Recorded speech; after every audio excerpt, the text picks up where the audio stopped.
Halo everyone, balik lagi sama gue Fanny di Kena Mental. Thank you banget buat kalian yang udah klik video ini.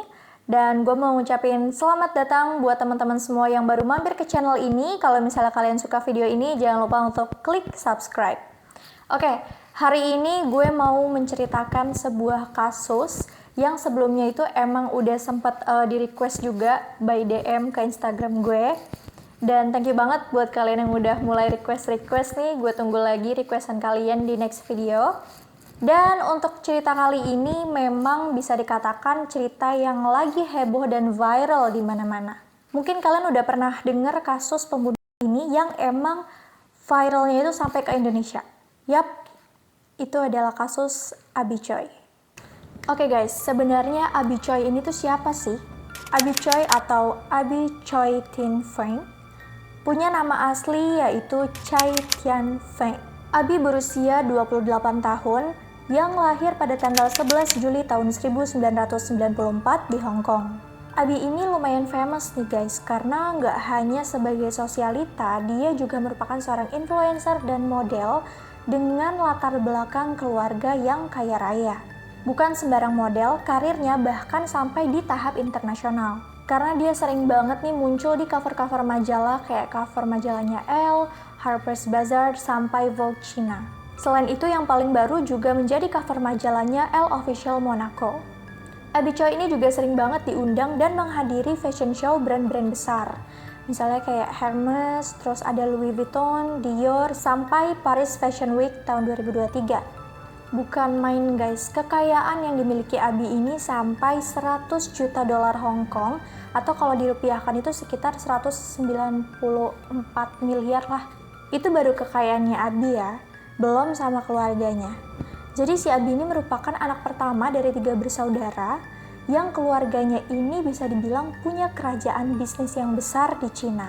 Saudaranya ini semuanya perempuan guys, tiga-tiganya termasuk Abi Choi. Dan kenapa dikatakan ya bisa dibilang kerajaan, karena emang bisnisnya tuh sebesar itu sampai bisa dibilang tajir melintir banget nih keluarganya. So guys, dibalik itu semua ternyata Abi Choi ini sempat nikah muda di usianya yang 18 tahun. Dan dia menikah dengan seorang laki-laki bernama Alex Kwong.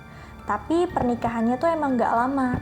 Dan di pernikahannya itu memang sempat juga dikaruniai 2 orang anak, laki-laki dan perempuan. Nah, setelah mereka memutuskan untuk bercerai, si Abi itu nikah lagi nih di tahun 2016 dengan pebisnis sukses yang bernama Chris Tam. Jadi Chris ini merupakan anak dari pemilik restoran Tam Jai Rice Noodles yang punya 156 cabang di Hong Kong. Selain itu, kabarnya cabang ini nggak hanya tersebar di Hong Kong aja, tapi juga kesebar sampai ke luar negeri, yaitu ada di Cina, ada di Jepang, sama Australia.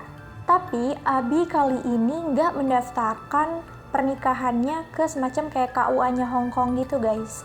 Jadi kalau untuk pernikahannya Alex sama Abi, mereka tuh resmi dan didaftarkan secara hukum, legal gitu lah ya.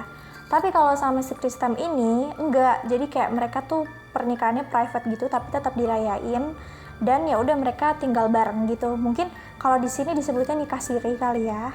Terus juga mereka juga dikaruniai 2 orang anak. Jadi totalnya sekarang Abi tuh aslinya punya 4 anak.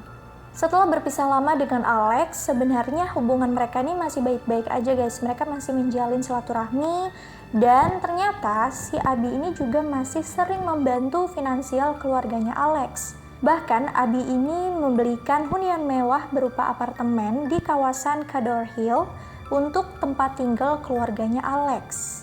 Kabarnya harganya itu mencapai sekitar 20 miliar.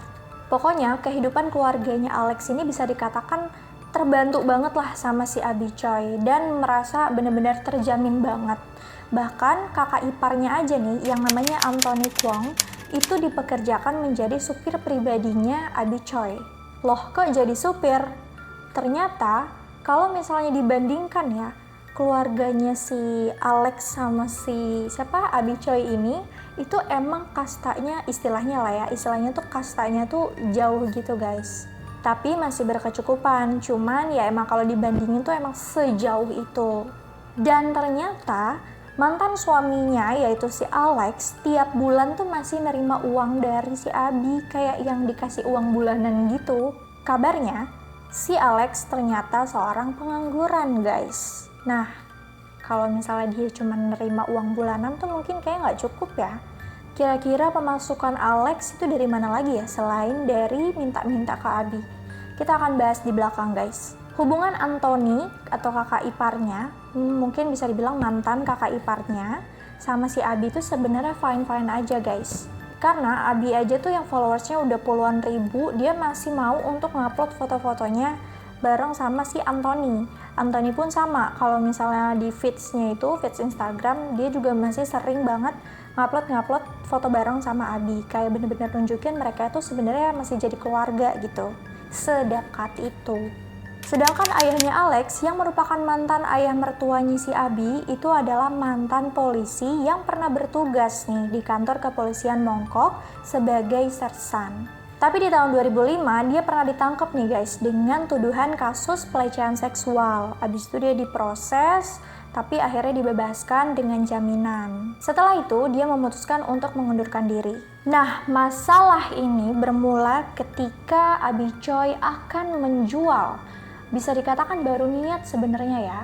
Dia itu berniat untuk menjual hunian yang ditinggali oleh keluarganya Alex. So guys, jadi pas beli apartemen itu emang posisinya Alex sama si Abi Choi itu masih jadi suami istri. Dan ketika mereka beli apartemen itu dibuatnya atas nama ayah mertuanya alias si Kwon Kao, namanya Kwon Kao ya mertuanya itu. Nah, segala macam pembayaran dan supply lain-lainnya itu kan emang dari si Abi Choi ya. Jadi keluarganya Alex ini bener-bener gak ngeluarin uang. Jadi wajar aja dong ketika si unit apartemen ini pengen dijual karena emang si Abi ini masih punya hak di sana. Karena posisinya emang apartemen itu kan masih dihuni sama keluarganya Alex. Nah, pihak keluarga Alex ini tuh nggak setuju kalau misalnya apartemen ini akan dijual. Tapi si Abi Choi ini tuh dari awal udah bilang kalau mereka tuh akan kasih jaminan. Keluarganya si Abi ini akan kasih jaminan untuk si keluarganya Alex mendapatkan rumah baru nantinya. Meskipun memang nggak akan semahal itu. Di situ cekcoklah mereka. Padahal Abi ini bisa dikatakan orang yang benar-benar tulus gitu untuk ngebantu keluarga mantan suaminya. Kayak dia kan emang berusaha untuk menjalin silaturahmi yang baik gitu kan ya. Tapi ternyata keluarga Alex yang udah gelap mata malah ngelunjak. Kabarnya si Pak Kwong itu pernah bilang kalau misalnya si Abi itu maksa untuk jual apartemen itu, Pak Kwong ini nggak akan segan-segan untuk membunuh Abi Choi. Kayaknya mereka benar-benar emang seterancam itu ya. Dan ternyata nggak hanya sebuah ucapan, mimpi buruk itu beneran menimpa Abi Choi. Sekarang kita akan bahas kronologinya. Pada tanggal 21 Februari tahun 2023, Abi Choi ini keluar rumah nih dengan niatan untuk menjemput putrinya yang pulang sekolah. Seperti biasa, karena mantan kakak iparnya ini merupakan supir pribadinya, berangkatlah tuh mereka berdua kan. Harusnya tujuannya itu kan emang ke Hong Kong Science Park di Taipo. Tapi mereka nggak pernah sampai ke sekolahan anaknya dan berakhir dengan menghilangnya Abi Choi. Menurut aku sih emang kasus ini agak aneh ya. Tapi emang kalian harus simak baik-baik sih supaya kalian juga bisa menganalisis ada hal-hal ganjil nggak sih sebenarnya di balik kasus ini. Dan jujur pas baca kasus ini tuh kayak mual banget tahu. Oke, gue nggak akan nge-spill. Kita next. Setelah Abi ini menghilang di tanggal 22 Februari alias kebesokannya nih, setelah ia H+1 si Abi ini nggak ada kabar, suaminya nih lapor, si Kristam. Dia lapor ke kepolisian kalau misalnya ini istrinya tuh nggak bisa dihubungin, kemana istri gue gitu. Diceklah langsung CCTV-nya. Ya terakhir udah jelas banget ya, Yang keluar berdua adalah Abi Choi dan Anthony. Tapi setelah diinterogasi, Anthony ngakunya si Abi Choi ini tiba-tiba minta turun tengah jalan, guys. Kayak nggak make sense banget gak sih? Terus habis itu dia langsung lanjut deh jemput anaknya Abi di sekolahan. Eits, Anda berbohong. Setelah ditelusuri, CCTV di jalan membuktikan sebelum mobilnya Abi Choi ini masuk ke daerah Lion Rock Tunnel, itu si Alex nih, mantan suaminya, sempat masuk ke mobilnya Abi Choi. Setelah kedatangan Alex yang tiba-tiba itu, diduga si Abi sama Alex ini tuh sempat cekcok di dalam mobil dan berakhir dengan penganiayaan Abi Choi sehingga Abi tidak sadarkan diri. Bahkan di mobil juga ditemukan ada bercak-bercak darah. Nah, peristiwa ini kira-kira terjadi pada siang hari, karena sekitar pukul 3:12 sore waktu Hong Kong, mobilnya si Abi Choi ini emang udah sampai di Lung Mei Village, kawasan Taipo, untuk menjemput putrinya Abi Choi. Tapi polisi curiga dong, nggak yang semata-mata langsung percaya karena emang dari awal udah nggak logik banget. Tiba-tiba Abi Choi minta turun tengah jalan, nggak tahu dia mau ngapain, nggak tahu mau kemana. Tiba-tiba juga si Anthony langsung kayak udah gitu jalan aja ngejemput anaknya, ninggalin Abi Choi yang nggak tahu itu kemana. Kan aneh banget kan ya. Abis itu diceklah nih dashcam dari mobilnya Abi Choi, tapi ternyata dashcamnya rusak karena udah dirusakin duluan sama Anthony sebelum berangkat. Emosi gue. Nah, akhirnya investigasinya udah mengarah nih ke mantan suaminya Abi, yaitu Alex, dan mantan ayah mertuanya, yaitu si Pak Kwong.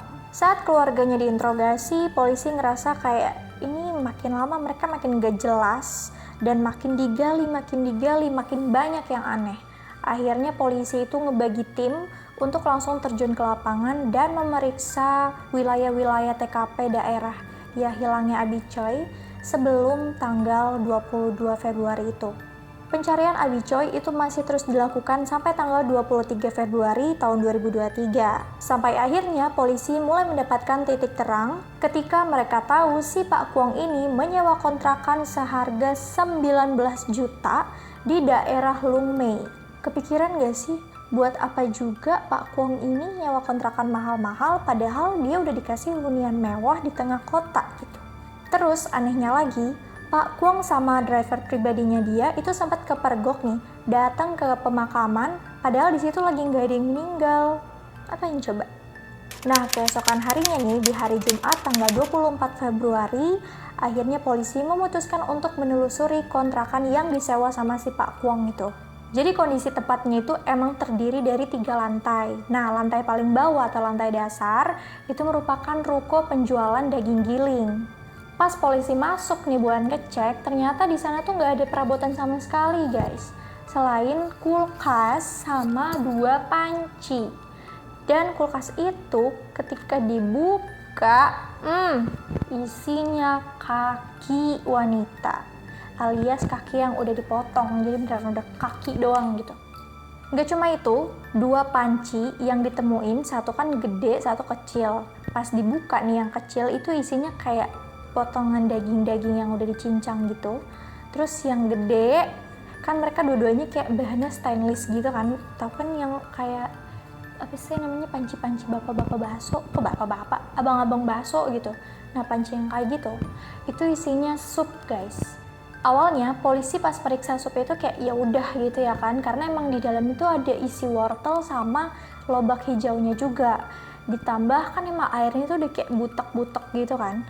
Terus ada kayak apa ya, putih-putih gitu, yang emang itu tuh kayak lemak yang udah dingin. Terus teksturnya tuh kayak lembek-lembek jelly gimana gitu. Itu kalau di sop beneran tuh kayak gaji gitulah kira-kira. Aduh, mual beneran deh. Mual beneran. Karena dari awal gue baca kasus ini, terus kayak ngebaca part dimana bagian tubuhnya Abi Choi ini ditemuin, kayak aku butuh minum beneran deh. Gak tahu ya, kayak yang kebayang tuh emang si sopnya ini mulu, gak tahu kenapa ya. Oke, kita lanjut. Nah, ketika polisi ngeliat potongan kaki tadi, mereka ngerasa kayak wah ini ada yang nggak beres nih sama si sup yang ada di panci itu. Akhirnya dibawalah 2 panci itu ke ahli forensik. Dan setelah diperiksa, isinya ada potongan rusuk, ada rambut, ada beberapa potongan tubuh lainnya, dan yang paling enak juga adalah potongan kepala Abi Choi yang udah kepisah gitu sama rambutnya. Mau muntah. Ini beneran mual banget ya Allah. Abis itu diadakanlah bedah TKP yang akhirnya ditemukan ada alat pemotong daging, alat penggiling daging, sama gergaji mesin yang udah pasti itu digunakan untuk memotong tubuhnya Abi Choi. Selain itu ditemukan juga ada jas hujan hitam, pelindung wajah, sarung tangan, terus ada beberapa kartu identitas, kartu kredit, sama tas ungu Hermesnya si Abi Choi. Dan ketika dicek CCTV di sana juga, ternyata ditemukan ada seorang laki-laki yang diduga adalah Anthony keluar nih ngebawa kayak kantong putih besar gitu yang nggak tahu isinya apa, tapi diduga itu adalah potongan tubuh Abi Choi yang lain, terus dimasukin ke dalam mobil. Karena ya bisa dikatakan yang punya akses utama ke mobilnya Abi Choi itu kan emang si Anthony selaku supir pribadinya. Tapi sampai saat ini polisi masih memastikan siapa orang yang ada di CCTV itu, karena kan ya rada-rada ngeblur lah ya, jadi nggak terlalu kelihatan apakah itu Anthony atau Alex. Dari hasil forensik ditemukan bahwa ada luka di belakang kepalanya si Abi Choi, itu kayak lubang kisarannya 6 x 5 cm yang diduga serangannya itu terjadi ketika Abi Choi satu mobil nih sama si Alex. Tim investigasi menyimpulkan bahwa memang benar si Abi ini sudah dimutilasi dan dipotong-potong dengan tujuan untuk menghilangkan jejaknya jasad Abi Choi. Jadi emang pengen dilenyapin, jadi kayak ya emang dimasak gitulah biar cepet hilang gitu. Oke, kita akan bahas tersangkanya sekarang. Nah, sampai tanggal 26 Februari tahun 2023, akhirnya ditetapkanlah beberapa tersangka utama. Polisi netapin 5 orang, siapa aja kan mereka? Yang udah pasti 4 utamanya adalah anggota keluarga alias Alex family. Yang pertama udah jelas Anthony selaku kakak, mantan kakak ipar. Mantan kakak iparnya Abi Choi sekaligus supir pribadi yang pertama kali membawa Abi Choi abis itu hilang. Yang kedua ada Alex Kwong selaku mantan suaminya Abi Choi. Yang ketiga adalah ayahnya Alex alias mantan ayah mertuanya Abi Choi, yaitu si Pak Kwong itu, yang diduga adalah dalang utama dari pembunuhan berencana ini. Yang keempat itu adalah Lee Sui Hong, yaitu mantan ibu mertuanya Abi Choi alias istri dari si Pak Kwong. Meskipun dia nggak terlibat langsung nih ketika pembunuhan itu terjadi, tapi dia mengetahui segala macam ide dan rencana busuknya si Pak Kwong ini. Selain itu, dia juga mempersulit investigasi polisi dengan memberikan keterangan palsu saat interogasi. Dan yang terakhir, yang bukan keluarganya Alex family adalah wanita bernama Woo Nu. Jadi Woo Nu ini adalah seorang mbak-mbak pijet plus-plus yang bisa dikatakan selingkuhannya si Pak Kwong ini selama 6 bulan. Fakta lainnya ternyata yang nyewa kontrakan tadi tuh yang harganya belasan juta itu bukan si Pak Kwong guys, tapi si mbak-mbak tukang pijet ini. Dia tuh kayak percaya aja sama si Pak Kwong karena dia taunya Pak Kwong ini orang kaya, jadi dia ngerasa kayak dia ada jaminannya gitu. Dia ikut ke bawah-bawah di kasus ini karena dia juga membantu Alex family untuk menyembunyikan si Alex nih di tempatnya dia ketika polisi ini lagi melakukan investigasi guys. So guys, menurut informasi ternyata emang ya bisa dikatakan Alex family ini problematik banget lah ya keluarganya. Dan Anthony ternyata memiliki masalah keuangan yang besar juga. Selain itu, Alex ini juga terlibat dalam kasus penipuan dan gak tahu gimana ceritanya tuh sama backingan bapaknya. si Alex ini tuh nggak ditangkap-tangkap gitu. Padahal aslinya Alex ini udah bisa dibilang buronan guys, karena dia tuh nipu 4 orang yang hasilnya tuh sampai 5 juta dolar Hong Kong. Kalau di rupiah itu bisa sampai 9, miliar rupiah. Itu yang tadi gue bilang tuh, kerjaan dia selain minta-minta sama si Abi, nipu. Terus sebenarnya dia juga udah pernah dapet surat gitu kayak ancaman penahanan gitulah. Alex pun ditangkap di dermaga Tong Chong karena diduga dia tuh pengen lari nih dari Hong Kong, nggak tahu tuh mau ke negara mana. Media The Straits Times melaporkan bahwa ketika Alex ini ditangkap, dia tuh lagi bawa uang sebanyak 4,5 juta dolar Hong Kong, atau kalau di rupiah ini tuh sekitar 8,7 miliar. Wah, banyak banget ya. Terus selain itu juga ditemukan ada jam mewah gitu. Nah kan, makin aneh kan kasus ini. Kelihatan banget seceroboh itu keluarga mereka.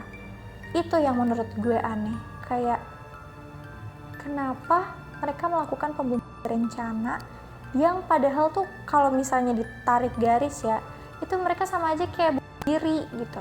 Dan kenapa si polisi ini curiga Alex bawa duit sebanyak itu? Karena si Alex ini pengangguran, penipu juga. Oke guys, itu dia kasusnya si Abi Choi yang lagi viral banget. Motif dari Alex family ini nggak lain nggak bukan, kemungkinan besar adalah soal harta. Detektif mengatakan ada orang yang nggak suka dengan cara Abi mengelola aset keuangannya. Yang sudah jelas disimpulkan adalah Alex family. Selain itu mereka juga kan posisinya takut diusir, kepepet juga, banyak utang juga, dan dugaan lainnya adalah mereka pengen nguasain hartanya Abi. Karena kalau secara hukum kan di awal itu Alex sama si Abi Choi itu terikat pernikahan secara resmi. Jadi kalau misalkan si Abi Choi ini nggak ada, uang ke uang ya, harta yang dimiliki Abi Choi ini udah pasti turunnya auto ke anak-anaknya mereka, anaknya Alex sama Abi. Soalnya kalau pernikahannya siapa tuh namanya, Kristam ya, pernikahannya Kristam sama si Abi Choi ini kan nggak terikat secara hukum ya guys. Jadi kalau misalnya emang istilahnya Abi Choi ini udah nggak ada, udah auto banget nih warisannya turun ke anak-anaknya Alex sama Abi. Dan itu yang diincar sama si Alex, biar kalau udah turun warisannya dia yang ngabisin duitnya. Begitu dugaannya. Nah, dari kasus ini bisa kita analisis guys, bahwa meskipun dalangnya itu mungkin satu orang ya, si Kwong tua bangka itu tuh, tapi keluarga Alex ini bisa dikatakan mengidap gangguan kecemasan menyeluruh, yang membuat pengidapnya ini tuh ngerasa cemas, takut yang berlebihan, yang padahal hal itu tuh belum tentu terjadi gitu. Faktor-faktornya bisa karena bencana alam, bisa karena finansial, kesehatan, ataupun masih banyak lagi. Nah, di posisi ini keluarganya Alex ini kan karena takut banget nih dia kehilangan rumah ataupun kehilangan suplai finansial kehidupannya mereka lah gitu. Jadi mereka membuat rencana busuk itu agar mereka tuh bisa ngambil semua hartanya, sehingga mereka nggak akan takut kekurangan lagi. Kemudian ada personality traits, di mana sifat atau kepribadian itu berhubungan dengan kecenderungan seseorang melakukan tindak kriminal. Jadi kayak hubungan sebab akibat gitulah guys. Mungkin teman-teman mahasiswa yang ada di jurusan ilmu psikologi dan ilmu komunikasi pernah belajar tentang id, ego, dan superego. Jadi menurut Sigmund Freud, kepribadian seseorang itu terdiri dari 3 elemen tadi guys. Kalau id itu bisa dikatakan kayak kebutuhan alamiahnya manusia lah. Kayak makan, minum, penyaluran hasrat seksual, ya semacam itulah. Kemudian kalau ego itu adalah bagian diri kita di mana hal itu akan muncul ketika kita sedang menghadapi sebuah realita. Ego ini muncul ketika kita berusaha memenuhi keinginan untuk kepuasan kita sendiri. Kalau dalam kasus ini adalah Alex family yang pengen banget nih menguasai hartanya Abi Choi. Sedangkan superego adalah aspek moral yang dimiliki diri kita ketika kita menghadapi sesuatu, kita tuh tahu itu benar atau salah. Jadi bisa dikatakan kontrolnya itu ada di superego guys. Nah, karena adanya gangguan kecemasan dan personality traits tadi, yang harusnya tiga elemen tadi tuh id, ego, dan super ego ini seimbang, jadi didominasi oleh ego. Ini pasti bakal panjang banget sih guys kalau aku jelasin di video ini. Tapi kalau misalnya kalian mau belajar dan mau tahu, kalian bisa komen di kolom komentar untuk pembuatan video yang terpisah. Yap, itu dia kasusnya Abi Choi. Udah ini panjang banget. Sebenarnya kenapa Abi Choi ini juga bisa dikatakan viral banget ya? Karena di Hong Kong itu kasus kriminalnya bisa dikatakan lebih rendah guys. Apalagi kalau dibandingin di Indonesia itu jauh. Jadi ya sekali-sekalinya ada kasus tiba-tiba potong-potong badan. Dan di sini kita bisa belajar hikmahnya ya teman-teman. Jangan gampang percaya sama orang lain. Terus juga kita harus tetap berhati-hati dengan siapapun itu. Bersikap baik boleh ke siapapun, tapi kita juga tetap harus menjaga takaran kepercayaan kita kepada orang lain. Karena kita nggak pernah tahu apa yang ada di pikiran orang lain ataupun apa yang diniatkan mereka ke kita. Apakah itu hal baik ataupun hal buruk. Tapi insya Allah sebenarnya kalau misalnya kita berbuat baik kepada orang, harusnya yang akan kita terima adalah hal baik-baik juga. Jadi jangan pernah berhenti untuk berbuat baik ya guys. Oke, udah selesai ya video ini. Terima kasih banyak buat yang udah nonton sampai selesai. Jangan lupa untuk like, komen, dan subscribe. Share juga ke teman-teman kalian. Kalau kalian ada ide ataupun saran konten, cerita yang mau dibawain, boleh banget DM ke Instagramnya Kena Mental, DM ke IG gue juga boleh. Jangan DM lagi. Langsung aja komen di kolom komentar. Karena kita open banget requestan dari kalian. Oke, segitu aja. Mungkin kalian udah agak pegel ya dengar bacotan gue. Pokoknya see you di another video. Gue Fanny. Bye-bye.